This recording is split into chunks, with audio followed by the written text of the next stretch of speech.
I'm Mary. And I'm Jenny. Couldn't get enough of our podcast? Well, all right. Here's one more bite.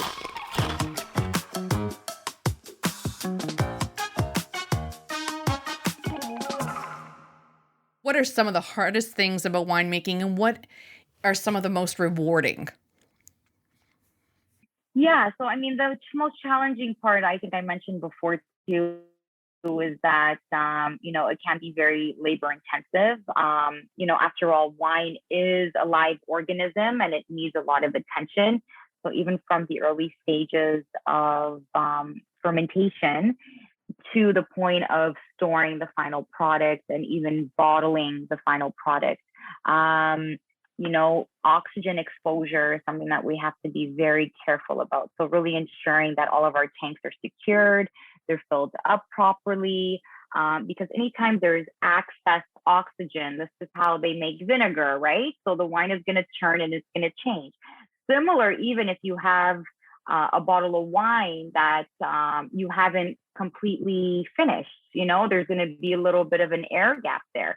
So people have to be careful. If you're not going to drink that wine the next day, the wine, eventually the flavor is going to start altering a little bit. So oxygen is one thing that we have to be super, super careful of. So what we do test the oxygen levels. We even have to test some nitrogen levels. So for us, like we have right now, in our facility, we have we're actually close to 200,000 liters of wine. So it definitely requires a lot of manpower. I should be saying women power because most of us are now women in the business. My father is the starter of the business, but second generation is all women. So I gotta give us a pat on the back for that. I love awesome. hearing that because That it is used to amazing. be, it used to be a male-dominated industry.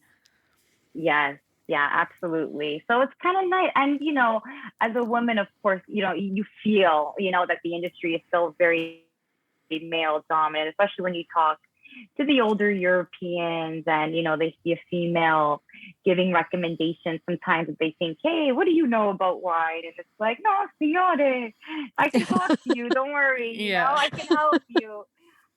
So there are still those barriers, but no, it's awesome to see that. And there's a lot of female winemakers out there, which, we definitely want to support. That's fantastic. And it's great that more women are definitely getting into something that was a male dominated area for so long. Yeah. So, I mean, the most rewarding, of course, having people enjoy the final product, even myself, I get to consume, I have, a reserve of wine. But yeah, wine brings people together, food and wine. It's such a passion that I also share with my family.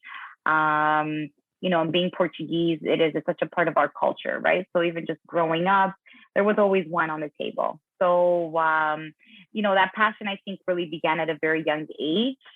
So sharing that passion with others really excites me and it really fuels me.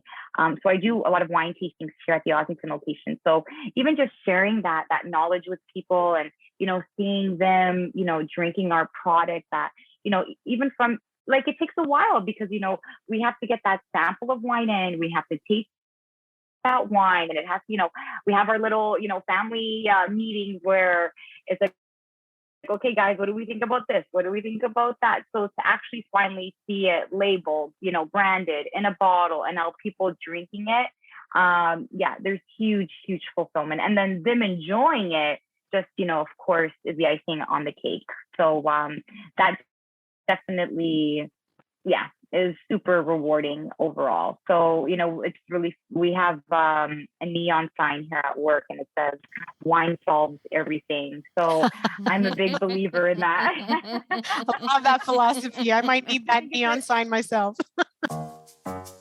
That was winemaker Amy Macedo. Pretty tasty stuff, right? Didn't catch the whole conversation? You can find Wine a Bit on Spotify, Apple Podcasts, Stitcher, or your favorite platform. Don't forget to check us out on Instagram at Bits and Bites Show or for more at bitsandbitesshow.com.